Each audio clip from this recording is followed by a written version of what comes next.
wa rahmatullahi wa barakatuhu. Allah barik fi. Today we are starting Surah Al-Ma'idah. It's a Madni surah. Al-Ma'idah, the table spread with food, and the other name is the feast. Main topics covered in Surah Al-Ma'idah. It deals with the topics, commandments and instructions about religious, cultural and political life of the Muslims. In this connection, a code of ceremonial rules concerning the journey for Hajj has been prescribed. The observance of strict respect for the emblems of Allah subhanahu wa ta'ala has been enjoined, and any kind of obstruction or inheritance with the pilgrims to the Kaaba, Baitullah, has been prohibited. Definite rules and regulations have been laid down for what is lawful and unlawful in the matter of and self-imposed foolish restrictions of the pre-Islamic age have been abolished. Permission has been given to take food with the people of the book and to marry their women. Rules and regulations for the performance of wudu, bath and purification and tayammum have been prescribed. A punishment for rebellion, disturbance of peace and theft have been specified. So we are starting inshallah Surah Al-Ma'idah, and Allah Barik Fi, mashallah, you all we completed the tafsir of Surah Al-Nisa, now Surah Al-Ma'idah. So we are starting from ayah 1 inshallah. Let's see how much we cover. And our first ayah is about the lawful and the unlawful animals. Okay, so let's start.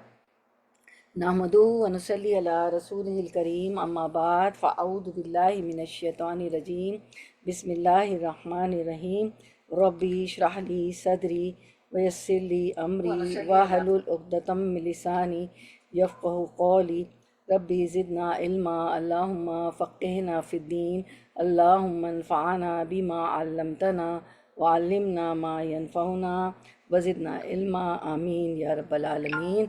Okay, let's start. Surah Al-Ma'idah, it was revealed in Medina, and we'll see what are the topics this surah covers. Main topics covered in Surah Al-Ma'idah. Surah Al-Ma'idah deals with the following topics, commandments and instructions about the religious, cultural and political life of the Muslim. In this connection, a code of ceremonial rules concerning the journey for Hajj has been prescribed, and the observance of strict respect for the emblems of Allah subhanahu wa ta'ala has been enjoined, and any kind of obstruction or interference with the pilgrims of Kaaba has been prohibited. Definite rules and regulations have been laid down for what is lawful and unlawful in the matter what is lawful and unlawful in the matter of food, and self-imposed foolish restrictions of the pre-Islamic age have been abolished. Permission has been given to take food with the people of the book and to marry their women. Rules and regulations for the performance of wudu, bath and purification and tayammum have been prescribed. Punishment for rebellion, disturbance of peace and theft have been specified. Drinking and gambling have absolutely been made unlawful. Expiation for the breaking of oath has been laid down, and a few more things have been added to the law of evidence. Admonition to the Muslim. Now that the Muslims had become a ruling body because they migrated from Makkah to Medina by the command of Allah subhanahu wa ta'ala. So in Medina, the Muslim had become a ruling body. They had a state Medina. So it was feared that power might corrupt them. At this period of great trial, Allah subhanahu wa ta'ala had admonished them over and over again to stick to justice and to guard against the wrong behavior of their predecessors, the people of the book. They have been enjoined to remain steadfast to the covenant of obedience to Allah and His Messenger, and to observe strictly their commandments. Okay, and and to observe and the people of the book, they have been enjoined to remain steadfast to the covenant of obedience to Allah and His Messenger, and to observe strictly their commands and prohibitions in order to save themselves from the evil consequences which befall the Jews and the Christians who had violated them. They have been instructed to observe the dictates of the Quran in the conduct of their affairs and warned against hypocrisy. Number 3, admonition to the Jews and the Christians. As the power of the Jews had been totally weakened and almost all their habitations in North Arabia had come under the rule of the Muslims, they have been warned again about their wrong attitude and invited to follow the right way. At the same time, a detailed invitation has also been extended to the Christians. The errors of their creeds have been clearly pointed out, and they have been admonished to accept the guidance of Prophet sallallahu alaihi wasallam. Incidentally, it may be noted that no direct invitation has been made to the Zoroastrians and idolaters living in the adjoining countries of Arabia, because there was no need for a separate address for them, as their condition had already been covered by the addressees of the mushrik idolaters Arabs. So now let's start with the first ayah, and first we will see the virtues of Surah Al-Ma'idah. Okay, Surah Al-Ma'idah revealed in Medina, right? It was revealed in Medina, and it is the fifth surah of the Quran. The Ma'idah, Al-Ma'idah, the table spread with food, and the other names, the feast. It is in the sixth juz, and it will go till the seventh juz, okay, seventh para or so. Number of verses 120. It has 16 rukus. It has 2,837 words. Number of letters 1200,206 letters, okay. And the virtues of Surah Al-Ma'idah, when it was revealed, it is a hadith in Tirmidhi that Abdullah bin Amr said, the last surahs to be revealed were Surah Al-Ma'idah and Surah Al-Fath, okay, Surah Al-Fath. And it was also reported that Ibn Abbas said that the last surah to be revealed was Iza Ja'a Nasrullahi wal Fath, when there comes the help of Allah and the conquest.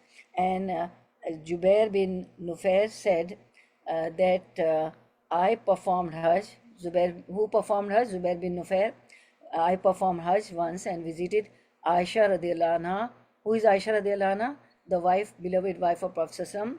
And she said to me, O Jubair, do you read or memorize Surah Al-Ma'idah? I answered yes. She said it was the last surah to be revealed. Therefore, whatever permissible matters you find in it, then consider them, treat them permissible, and whatever impermissible matters you find in Surah Al-Ma'idah, then consider them, treat them impermissible.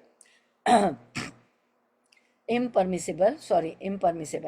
So there's a hadith that Jubair also asked Aisha radiallahu anha about the Prophet's conduct, and she answered by saying his conduct is Quran, subhanallah. And Allah subhanahu wa ta'ala also said, innaka la'ala khuluqin azim. Okay, O Muhammad Sassam, you are on the highest of the, on the peak of characters. Okay, so now we'll start ayah number 1 with word to word translation, inshallah. So we should know word to word translation also. Whenever we open Quran, we should know what does each words mean. Okay, Bismillahir Rahmanir Rahim. In the name of Allah, the most merciful, the always all merciful. Ya ayyuha, O allazina, those who amanu, they believed. Awfu, you all fulfill. Bil uqud, be with. Al-uqud, the pacts, agreements, obligations. Uhillat, it she was made lawful. Lakum, la, for, kum, you all. Bahimatu, beast. Four-legged, al-anam, of the cattle. Illa, except ma, what, which. Yutla, it is recited. Alaykum, Allah, upon. Kum, you all. Alaykum, upon you all. Ghaira, other than, besides.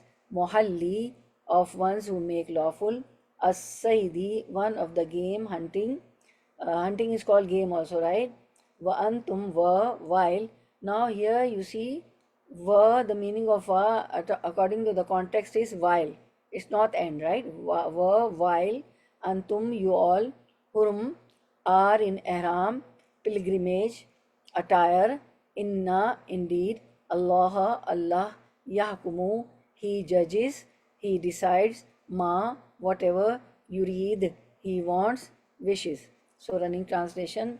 uh, O you who believe, fulfill your obligations. Lawful to you for food are the beasts of cattle, except that which will be announced to you herein, game, hunting also being unlawful when you assume ihram.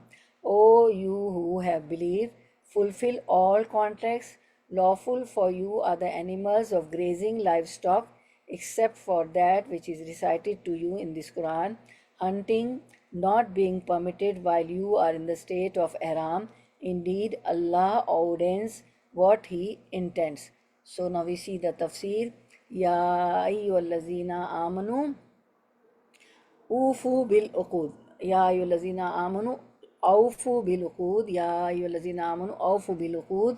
O you who believe, fulfill your obligations. Awfu wafa.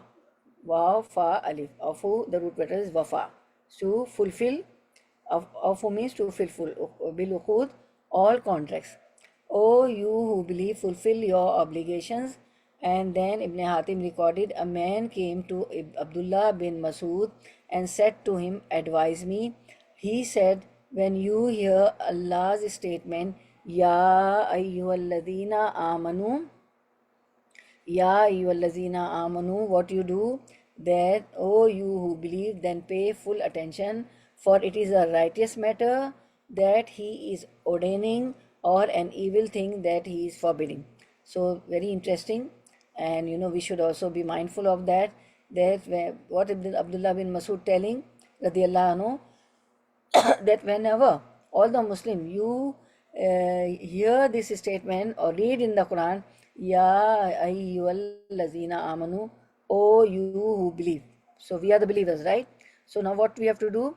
We have to pay full attention. We have to pay full attention, because Ya ayyuhallazina amanu, when it is said, it means it is a righteous matter that Allah is ordaining, commanding us, or an evil thing that He is forbidding, right? So we have to pay attention to Ya ayyuhallazina amanu. Khaitama said everything in the Quran that reads Ya ayyuhallazina amanu, O you believe, reads in the Torah, O you who are in need. And in Torah, what was the meaning? O you who are in need. Allah said, Awfu bil uqud, fulfill your obligations. Ibn Abbas, Mujahid, and others commentators said that obligation here means treaties, that fulfill your treaties. And Ibn Jarir mentioned that there is a consensus for this view. Ya ayyuhallazina amanu awfu bil uqud, O you believe, fulfill your obligation, fulfill your obligation. So obligation here means treaties. Ibn Jarir mentioned that there is a consensus for this view. Ibn Jarir also said that it means treaties, such as the alliances that they used to conduct. So Bilqud means treaties also. Ibn Abi Tala reported that Ibn Abbas commented, Ya ayyuhallazina amanu awfu bilqud, O you have believed, fulfill your obligation, refers to the covenants, meaning what Allah permitted, prohibited, ordained, and set limits for in the Quran. Therefore, do not commit treachery or break the covenants. Allah emphasized this command when Allah said, okay, وَالَّذِينَ يَنْقُضُونَ عَهْدَ اللَّهِ مِنْ بَعْدِ مِيثَاقِهِ وَيَقْطَعُونَ مَا أَمَرَ اللَّهُ بِهِ أَنْ يُوصَلَ وَيُفْسِدُونَ فِي الْأَرْضِ. It is Surah Ra'd, verse 25. أُولَٰئِكَ لَهُمُ اللَّعْنَةُ وَلَهُمْ سُوءُ الدَّارِ. But those who break the covenant of Allah after contracting it and swear that which Allah has ordered to be joined and spread corruption on earth, for them is the curse, and they will have the worst home.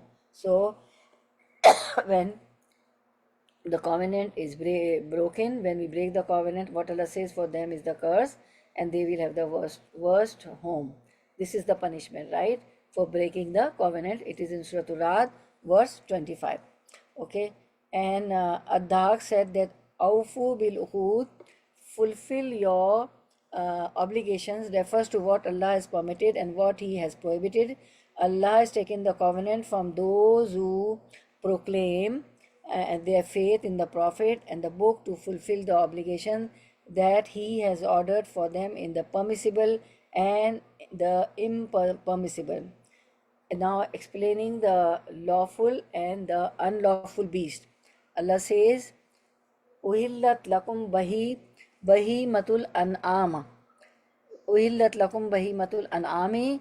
Lawful to you for food are all the beasts of cattle, now camels, cows, and sheep, and several others stated that in a tafsir that the meaning of beast of cattle that the Arabs had. We should mention that Ibn Umar, Ibn Abbas, and others relied on this ayah as evidence to allow eating the meat of the fetus of it is found dead in the belly of its slaughtered mother. There is a hadith. The hadith says, narrated Abu Sa'id al-Khudri, that we ask, O Messenger of Allah, when we slaughter a camel, cow, or sheep, we sometimes find a fetus in its belly. Should we discard it or eat its meat? He said, eat it if you want, because its slaughter was fulfilled when its mother was slaughtered.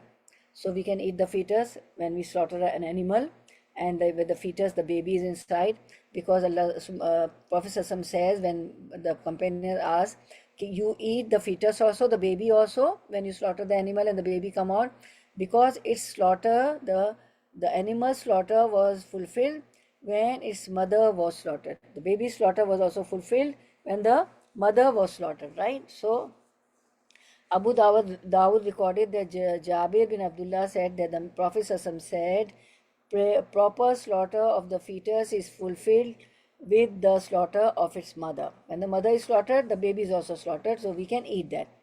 Now Allah says, illa ma yutla alaykum, right? So except that which will be announced to you herein, because now many commandments will come in this surah, Surah Al-Ma'idah, right? Ali bin Abi Talha reported that Ibn Abbas said that it refers to the flesh of dead animals, blood, and the meat of swine. Qatada said the meat of dead animals and animals slaughtered without Allah's name being pronounced at the time of slaughtering. It appears, and Allah knows best, that the ayah refers to Allah's other statement, حرمت عليكم الميتة والدم ولحم الخنزير وما أهل لغير الله به والمنخنفة والموقودة والمتردية والنتيحة وما أكل السبع إلا ما زكيتم وما ذبح على النصب. Okay, prohibited to you are dead animals, blood, the flesh of swine, and that which has been dedicated to other than Allah, and those animals killed by strangling or by a violent blow or by a headlong fall or by the goring of the horns, and those from which a wild animal has been eaten, right? So forbidden to you for food are, what are the forbidden animals? Al-maita. What is maita? You know, moth. Mim vata, moth. You understand moth, right? When it is dead.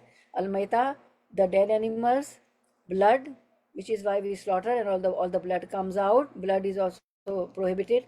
The flesh of swine, that we are not going to eat, and what has been slaughtered as a sacrifice for others than Allah. If Allah's name is not taken on the animal while slaughtering, Bismillah Allah Akbar, we are not going to eat that. And number 5, that which has been killed by strangling or by a violent blow or by a headlong fall or by the goring of horns. So these animals also we are not going to eat. Which are those? Which has been killed by strangling, when you go for game, when you go for prey, when you go for hunting. So the animals which has been killed by strangling or by a violent blow or by a headlong fall or by the goring of horns, and that which has been partly eaten by wild animal, right? What happens? That wild animals also eat, the animals. So we are not going to eat that animal. which has been partly eaten by the wild animal. Okay, so this ayah tells us. Which ayah was that? Surah Al-Ma'idah, verse number 3. If the time permits, we'll do this ayah also, inshallah. Okay, so now, for although the animals mentioned in this ayah are types of permissible cattle, except for swine, they become impermissible under the circumstances that the ayah specifies. Illa ma zakkaytum wa ma zubiha ala nusub. Okay. Illa ma zakkaytum wa ma zubiha ala nusub. Unless you are able to slaughter it, unless you are able to slaughter it before its death, and that which is sacrificed, slaughtered on an-nusub. What are an-nusub? Stone altars, as the latter type is not permissible because it can no longer be slaughtered properly. Then Allah says, "Uhillat lakum bahimatul an'ami illa ma uhillat lakum bahimatul an'ami illa ma yutla." Lawful to you are all the beasts of cattle except that which will be announced to you means, what does that mean? Except the specific circumstances that prohibit some of these which will be announced to you. We'll learn, in this surah. Allah said, غَيْرَ مُهِلِّ السَّيْدِ وَأَنْتُمْ hurum. Game also being unlawful when you assume ihram. So when you are in ihram, you are doing umrah, you are not allowed to hunt animals, right? Game also being unlawful when you assume ihram. Some scholars said that the general meaning of cattle includes domesticated cattle such as camels, cows, and sheep, and wild cattle such as gazelle, wild cattle, and wild donkeys. Allah made the exceptions mentioned above: dead animals' blood, flesh of swine, etc., and prohibited hunting wild beasts while in the state of ihram. So when you're in the state of ihram, you are doing umrah, you are not allowed to hunt the beast. It was also reported that the meaning here is, we have allowed for you all types of cattle in the circumstances except what we excluded herewith for the one hunting game while in the state of ihram. Allah said, فَمَنِ اضْطُرَّ غَيْرَ بَاغٍ وَلَا عَادٍ فَإِنَّ اللَّهَ غَفُورٌ رَحِيمٌ. But whoever is forced by necessity, neither desiring it nor transgressing its limit, then indeed Allah is forgiving and merciful. So the haram things are allowed when you are dying and where there is no halal thing available, right? فَمَنِ اضْطُرَّ غَيْرَ بَاغٍ وَلَا عَادٍ. So, but whoever is forced by necessity, neither desiring it nor transgressing Allah's limit, then you are allowed. Sometimes you are traveling and you are in such a country, in such a place, there is no halal things, right? So, and if you and your child is dying, there is nothing, then only this impossible, unlawful things are allowed to save your life, and that is not also for full your whole tummy. No, just little bit that you can survive, you can live alive, right? Okay. But if this ayah means we allowed eating the meat of dead animals when one is forced by necessity under the condition that one is not transgressing the limits or overstepping them. Allah has set the limits and one is not transgressing the limits, then it's okay. Here Allah states, just as we allowed the meat of cattle in all conditions and circumstances, then do not hunt game when in the state of ihram, for this is the decision of Allah, who is the most wise in all that He commands and forbids. Then indeed Allah is forgiving and merciful. فَإِنَّ اللَّهَ غَفُورٌ رَحِيمٌ. إِنَّ اللَّهَ يَحْكُمُ مَا يُرِيدُ. إِنَّ اللَّهَ يَحْكُمُ مَا يُرِيدُ. Verily Allah commands that which He wills. Okay, that which He wills. Now we see that what we learned. Okay. Surah Al-Ma'idah, ayah number 1.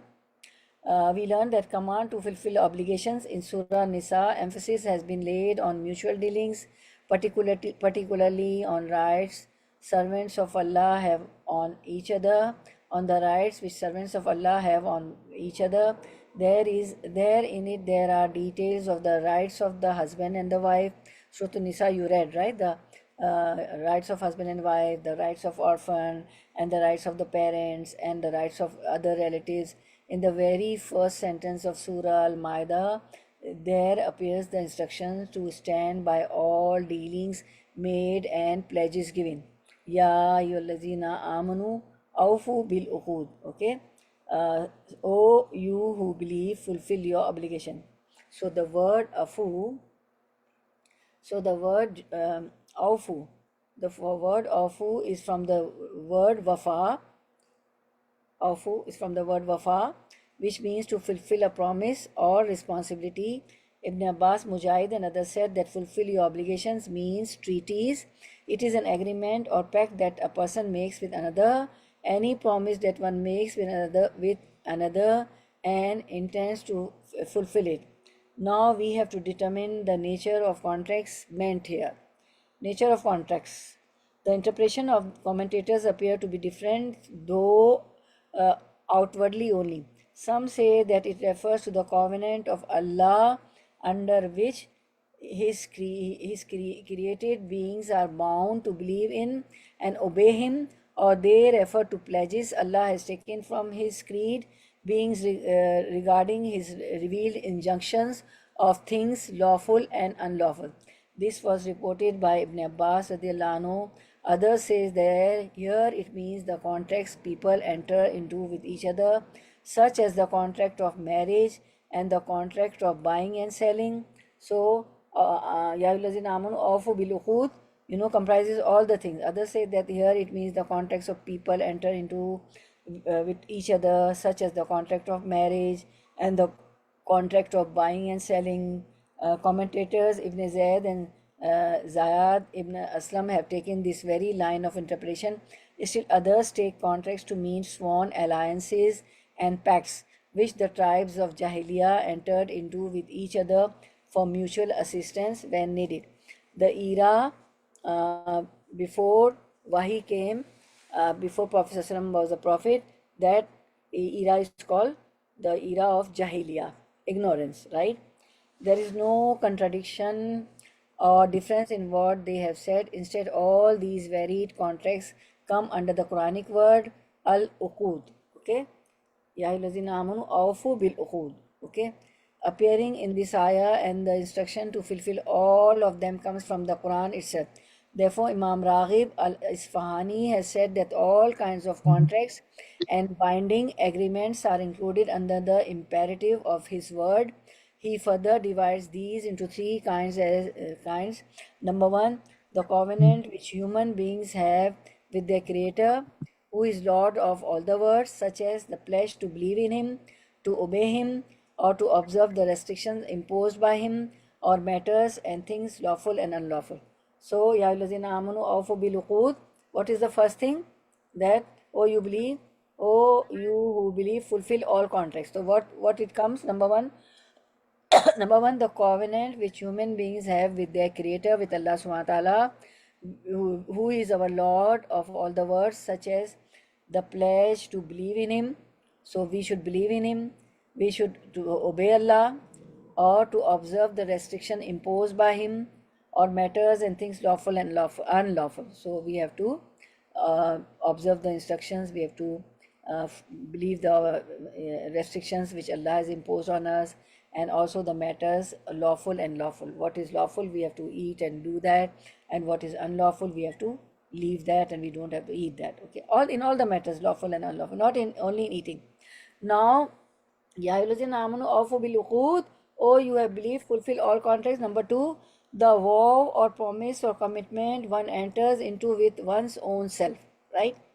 Now, number three, the awfu bil uqud, the contract the one human being enters with another, which includes all contracts which bind two persons or two groups or parties or governments.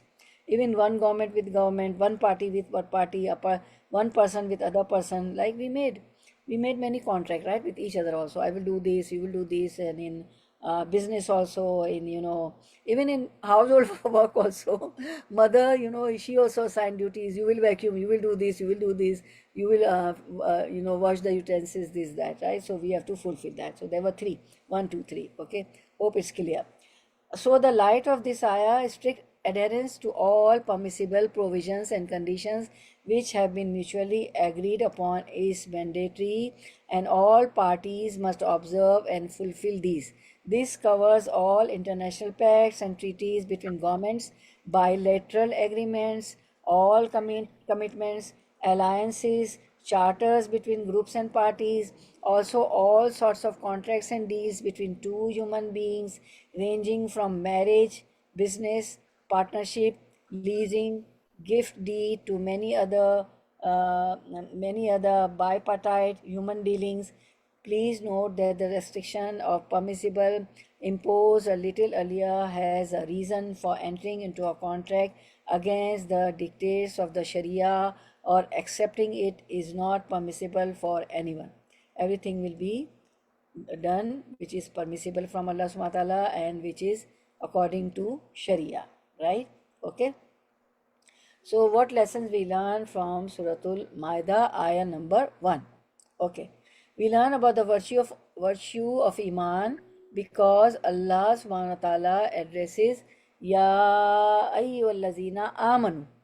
We learn about the obligation of fulfilling our commitments. Ya ayyuhallazina amanu awfu bil uqud. So we learn about the obligation of fulfilling our commitments, our commitment to Allah subhanahu wa ta'ala when He says this is haram and that is halal, we have to accept it. Okay. We also learn about those contracts that are legal, whether they at an individual or collective level, verbal or written, short term or long term, all must be fulfilled. Awfu bil uqud. Fulfilling contracts and promises is a sign of a believer, because Ya ayyuhallazina amanu. If you are fulfilling contracts and promises, then you are a real believer. Fulfilling contracts and promises is a sign of believer.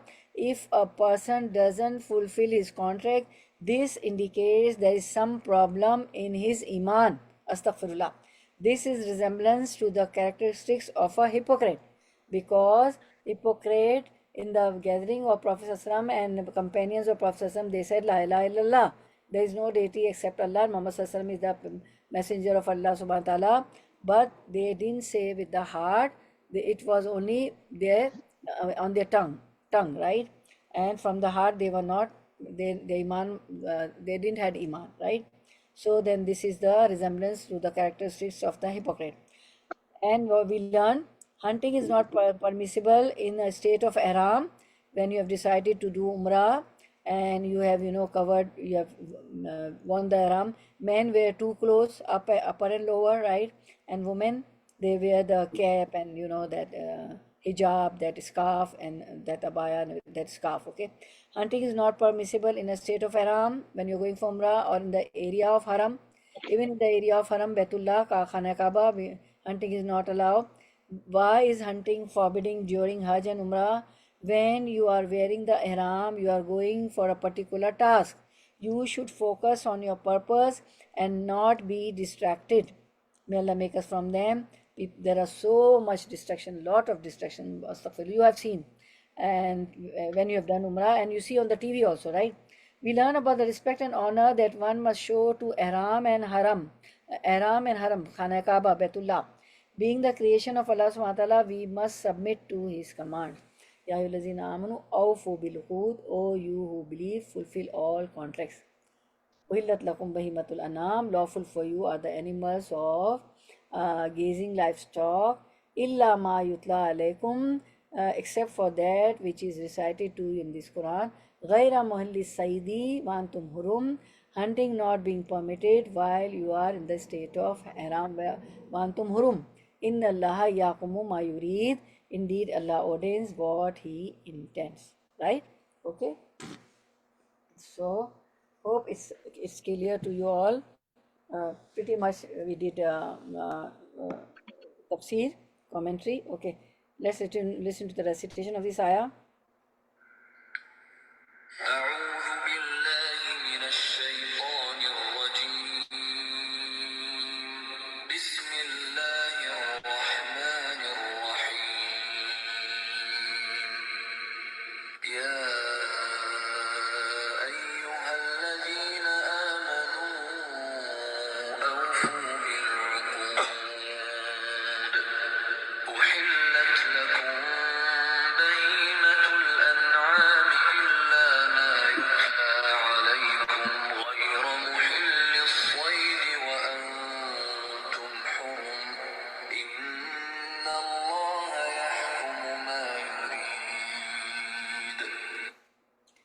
Okay, so this was ayah 1. We finished ayah 1. Now, inshallah, ayah number 2, inshallah, ayah 2. Okay, word to word translation. Okay. Ya ayyuha, O alladhina, those who amanu, they believed, la, do not, tuhillu, you all make, lawful, violate, sha'air Allahi, sha'aira, signs, symbols, Allahi, of Allah, wala, wa, and la, nor ash-shahr al-harama, ash-shahra, the month, al-harama, the inviolable, sacred, forbidden, wa, and la, nor al-hadiya, the offerings of animals, wala, wa, and la, nor al-qalaida, the garlanded ones, wala, wa, and la, nor amina, one seeking security, peace. Al baita is from aman, alif mim noon is the root word. Al baita, in the house. Al harama, the inviolable, sacred, forbidden. Bait al haram means Baitullah, Khana Kaaba.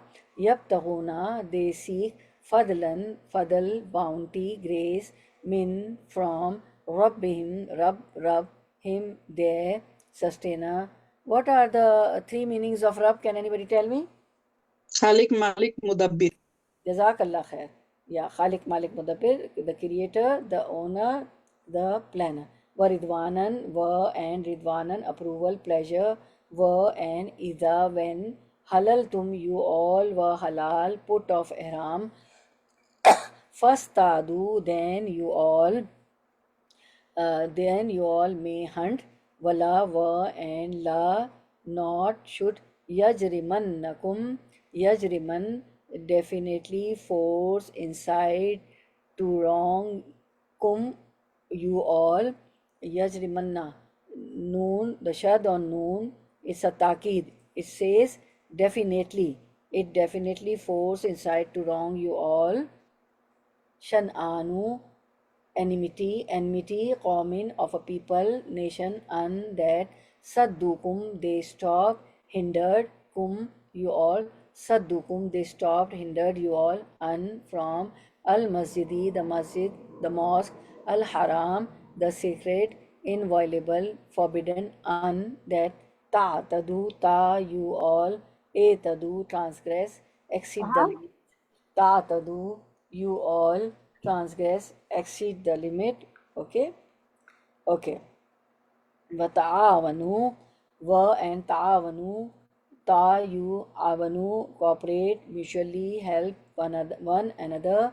Ta'awanu, you all cooperate, mutually help one another. Allah, upon al-birri, the utmost piety, complete faith, and at-taqwa, the taqwa, Allah consciousness, wala, and la, do not, ta'awanu, you all cooperate, mutually help one another, alal ithmi, ala, upon, al ithm, the sin, and al udwan, the transgression, wattaqu, and attaqu, you all safeguard yourself, adopt taqwa, Allah, of Allah, inna, indeed, Allah, shadidul iqab, shadid is most severe, al iqab, the retribution. Okay, so now we'll do the running translation. Ayah number 2, Surah Al-Ma'idah. Okay, O you have believed, violate not the sanctity of the symbol of Allah, nor of the sacred month, nor of the hadi brought for sacrifice, nor the garlands, nor the people coming to the sacred house, Makkah, seeking the bounty and good pleasure of their Lord. But when you finish the ihram, then hunt, and let you not the hatred of some people in once stopping you from al-Masjid al-Haram at Makkah lead you to transgression. Help you one and other in al-bir and at-taqwa, but do not help one another in sin and transgression. Wattaqullaha, innallaha shadidul iqab, and have taqwa of Allah. Verily, Allah is severe in punishment. Okay. So now the tafsir, the necessity of observing the sanctity of the sacred area and the sacred month. Okay, Allah continues, Ya ayyuhallazina amanu la tuhillu sha'airallahi, O you who believe, violate not the sanctity, the sanctity, violate not the sanctity of sha'air Allah, the symbols of Allah. What are the sha'air of Allah? The symbols of Allah, right? Ibn Abbas said sha'air Allah means the rituals of Hajj. What does sha'air Allah means? The symbols of Allah, the rituals of Hajj. Everybody knows the rituals of Hajj. You go to Mina, Muzdalfa, you stone the Jamarat, the Satan, and you do the Tawaf Ziyarah, Tawaf al Wida, so many things.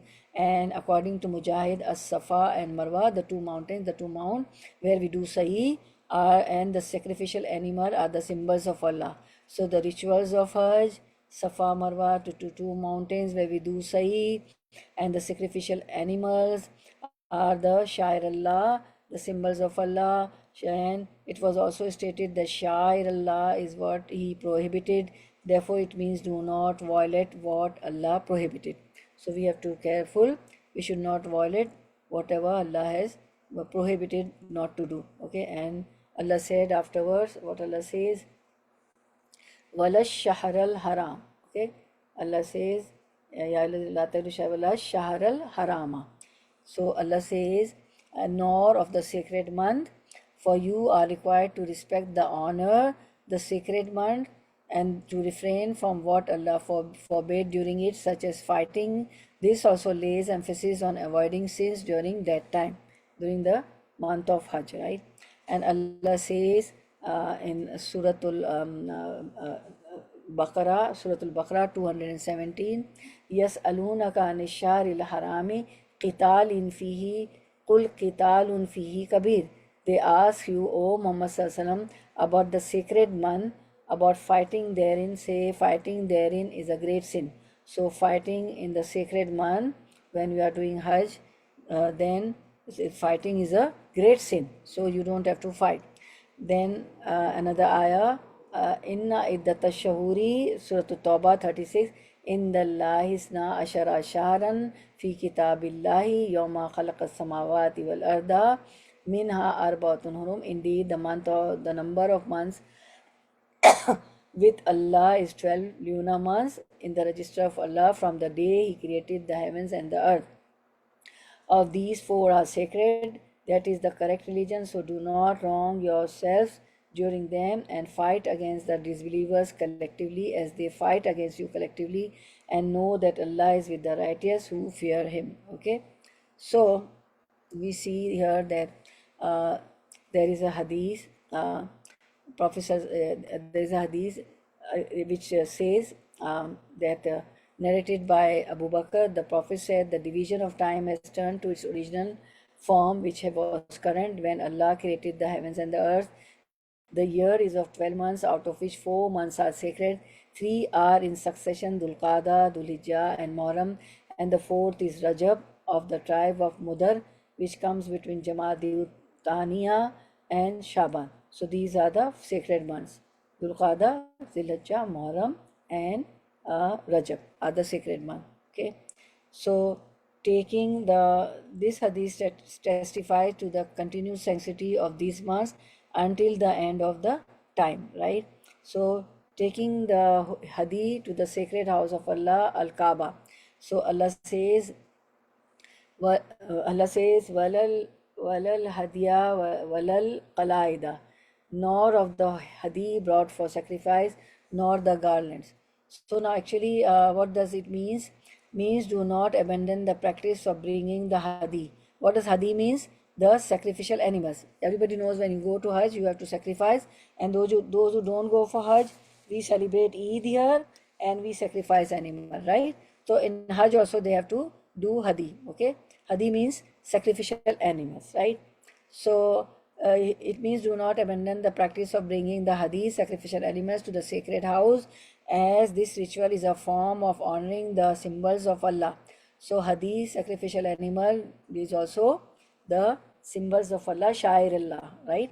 And Safa Marwa, are also min sha'airillah, the symbols of Allah, right? And the rituals of Hajj are also min sha'airillah. So do not abandon the practice of garlanding these animals on their necks so that they are distinguished from other cattle.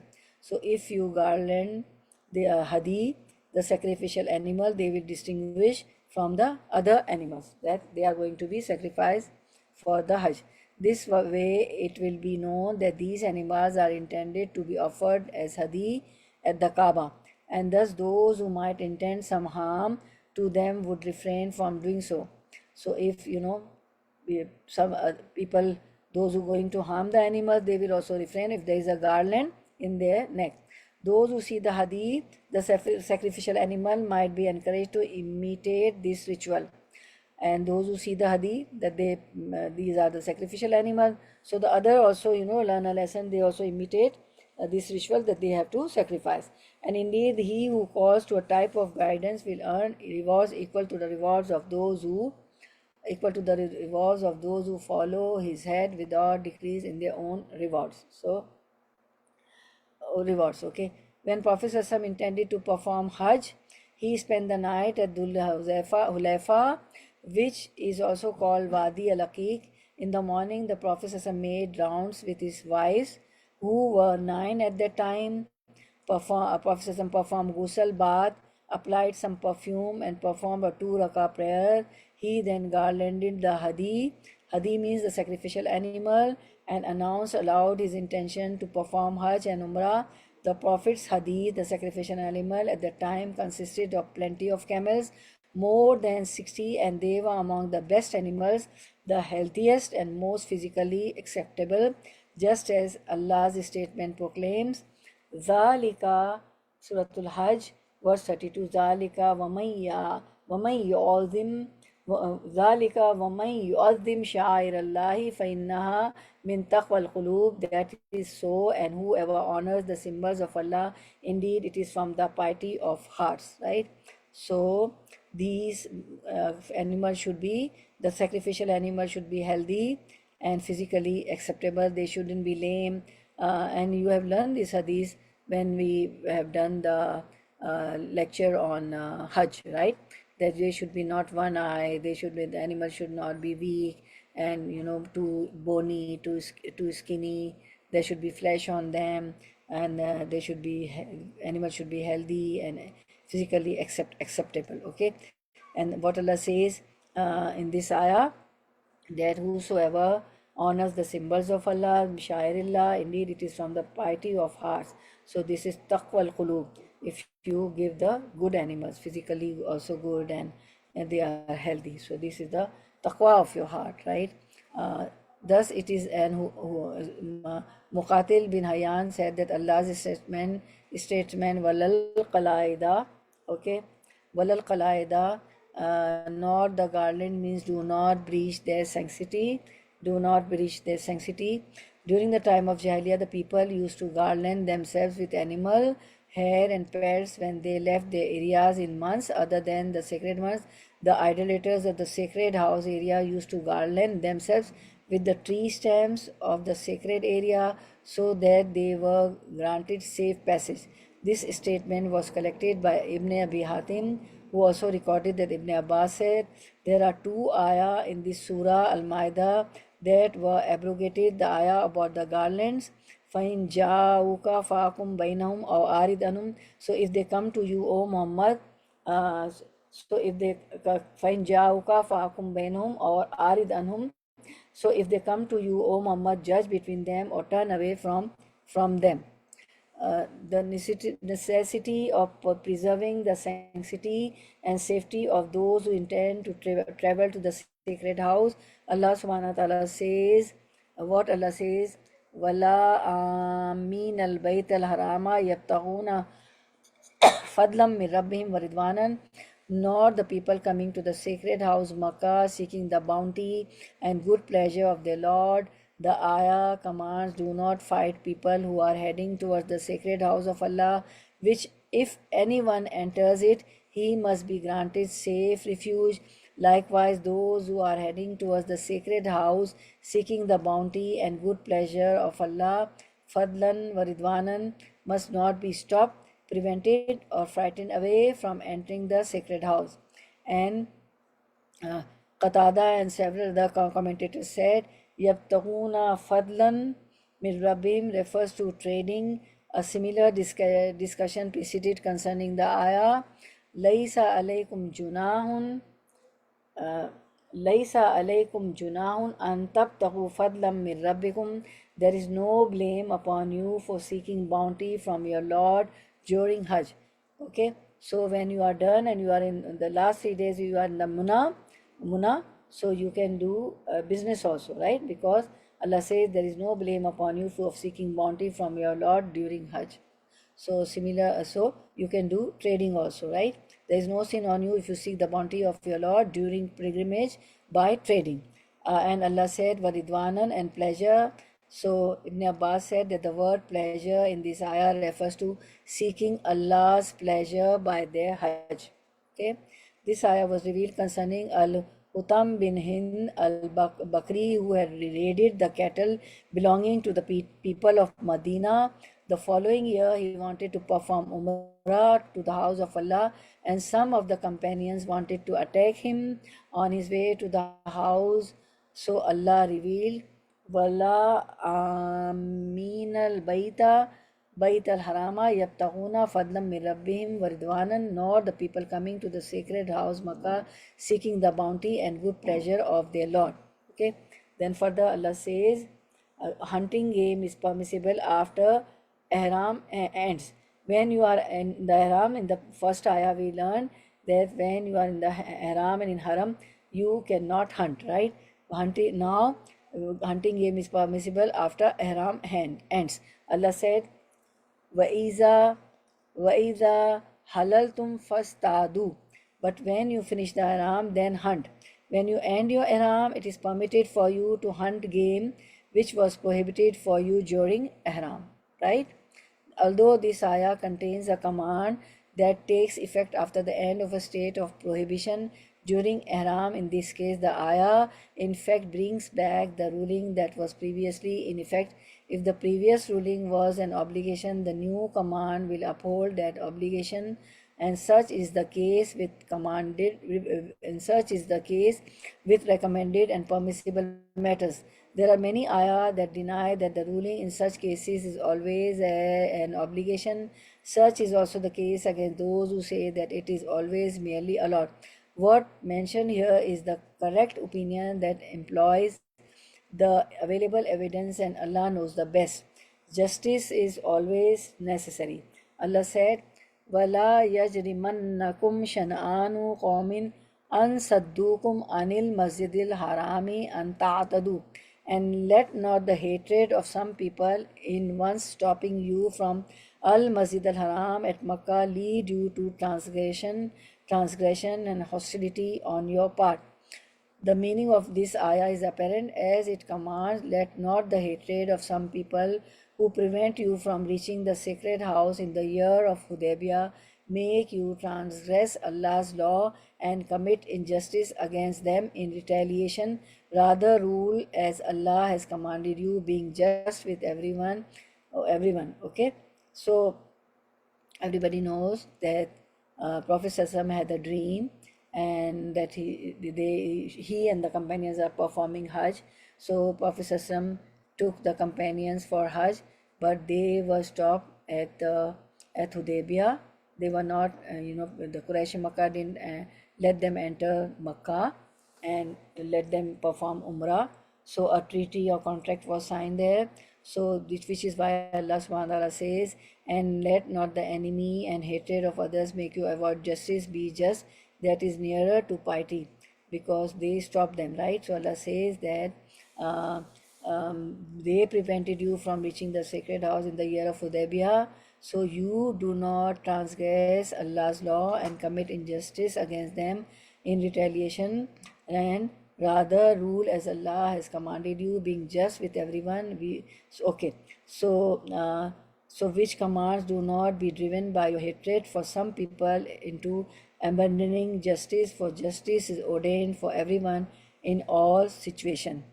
Ibn Hatim recorded that Zayd bin Aslam said, the Prophet, the Messenger of Allah and his companions were in the area of Al-Hudaybiyah when the idolaters prevented them from visiting the house, and that was specially hard on them. Naturally, if you are going for Umrah, right? You have bought the ticket, you have done all the preparation for Hajj. You are going for Hajj, and Hajj is must, in one time in life, right? And many people go, more than one time also, and you're so happy that you are going to Hajj, and this is the fifth pillar of Islam, and you are stopped, and people are not letting you go. So what will happen to you? So the same thing happened with the Sahaba, with the companions, with Prophet and his companions were in the area of Hudaybiyah when the idolaters prevented them from visiting the house, and that was especially hard on them. Later on, some idolaters passed by them from the east, intending to perform Umrah. So the companions of the Prophet said, "Let us prevent those from Umrah, just as they fellow idolaters prevented us in Hudaybiyah." Therefore, Allah sent down this ayah. Ibn Abbas and others said that Shanan, Wala yajramannakum shananu. Shanan refers to enmity and hate. Allah said, so further Allah says that there should not be enmity and hatred because they stop you, so you shouldn't prevent them from entering. Okay, so and Allah says, ta'awanu alal birri wa taqwa. Help you one another in bir and taqwa, but do not help one another in sin and transgression. Wala ta'awanu alal ithmi wal udwan. Okay, ta'awanu alal birri wat taqwa, wala ta'awanu alal ithmi wal udwan. Allah says, help you one another in albir and at taqwa, but do not help one another in sin and transgression. Okay, so help you. Allah commands his believing servants to help one another perform righteous good deeds, which is the meaning of albir, and to avoid sins, which is the meaning of taqwa. Okay, so what does albir means? Albir means perform righteous good deeds. Okay, and to avoid sins is the meaning of at-taqwa. Okay, so Allah forbids his servants from helping one another in sin, ithm, and committing the prohibition, right? So bir and taqwa, and what we learn, bir and taqwa, and ithm wal udwan. Okay, so avoid sins, which is the meaning of at-taqwa. Allah forbids his servants from helping one another in sin, ithm, the committing the and committing the prohibition. Ibn Jarir said, Ithm means abandoning what Allah has ordained, while transgressions means overstepping the limits that Allah set in your religion, along with overstepping what Allah has ordered concerning yourselves and others. Imam Ahmad recorded that Anas bin Malik said that Prophet Sallallahu Alaihi Wasallam, support your brother. What the Prophet Sallallahu support your brother, whether he was unjust or the victim of injustice. He was asked, O Prophet ﷺ, we know about helping him when he suffers injustice. So what about helping him when he commits injustice? Prophet ﷺ said, prevent and stop him from committing injustice, and this represents giving support to him.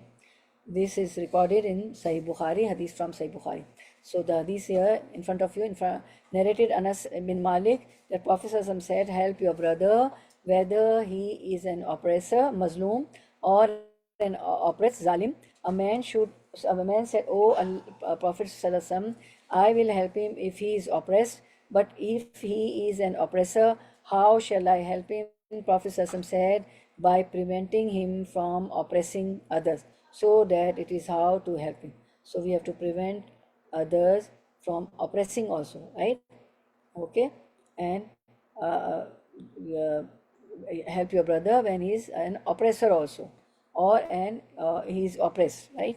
So this is very clear. Okay, the believer who mingles, there's another hadith. Prophet Adam said that indeed when the Muslim mixes with the people and he is patient with their harm, he is better than the Muslim who does not mix with the people and is patient with their harm. So, and the believer who mingles with people and is patient with their annoyance earns more reward than the believer who does not mingle with the people, who does not observe patience with the annoyance. So what happens? There are many people you see, they don't meet people, they don't go, they don't talk. They say if I mingle with them, they will harm me, they will annoy me. So but Prophet Sassam says that the Muslim mixes with the people and is patient with their harm, with their annoyance, with their gesture, with their anything, with their harm. He is better than the Muslim who does not mix with the people and is not patient with their harm. So we have to mix with the people, we have to mingle with the people, and we have to be patient with whatever they do.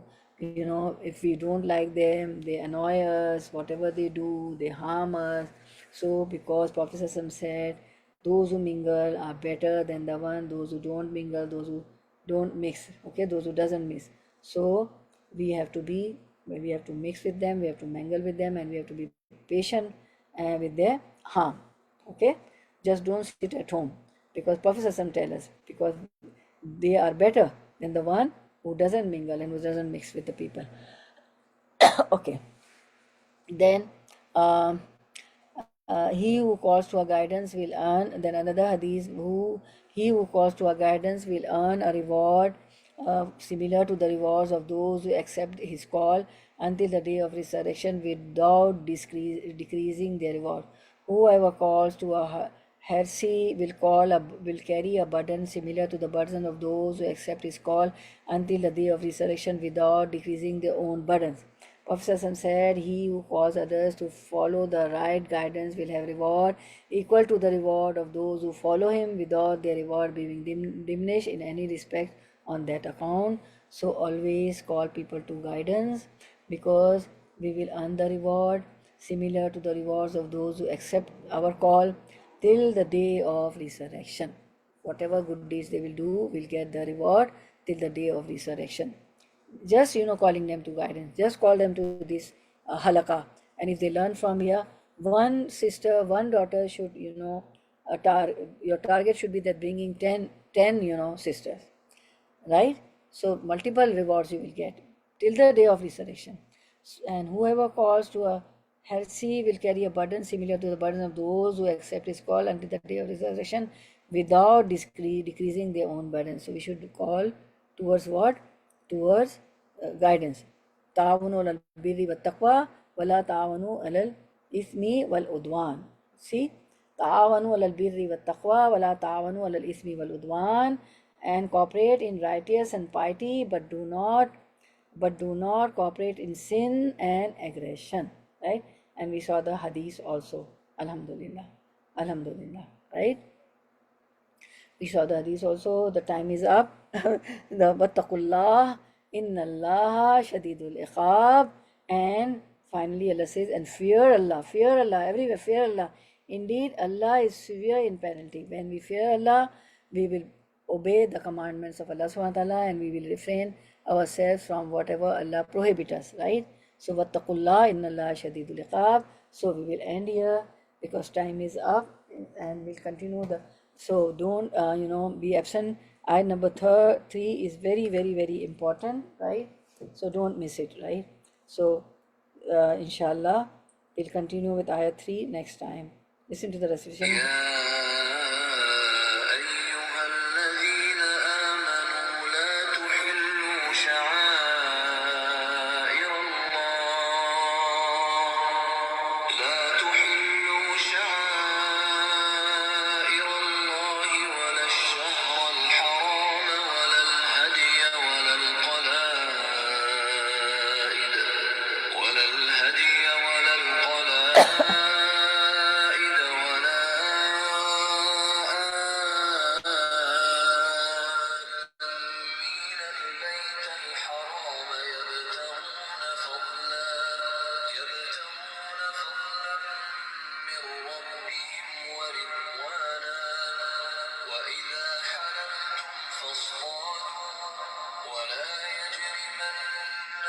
شنآن قوم أن صدوكم